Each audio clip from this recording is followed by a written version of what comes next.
নমস্কার বন্ধুরা, নিয়ে এসেছি আজকে একটা ছোট্ট ব্লগ। আশা করি আপনাদের খুব ভালো লাগবে।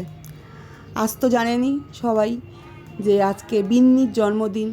কেউ বিন্নি বলে, কেউ পুটু বলে, আর ওর ভালো নাম হচ্ছে তানুশিয়া। ওর 2-4 জন বন্ধু এসেছিলো, তাদেরকে নিয়েও খুব ভারী মজা করলো, আনন্দ করে কেক কাটলো। ওর কাজিন এসেছিলো, ওর কাকাই এসেছিলো, ওর রনি দাদা এসেছিলো, দাদু ঠাম্মি তো আছেই, আরও অনেকে বেশ কিছু মানুষ এসেছিল। আমরাও খুব ভালো আনন্দ করেছি।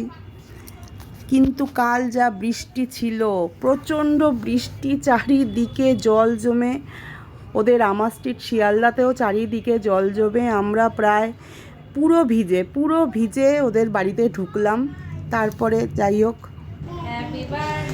বৃষ্টি থামতে ওর জন্মদিনের কেক কাটা শুরু হলো। বিন্নি আবার একটা না, তিনটে কেক কেটেছে।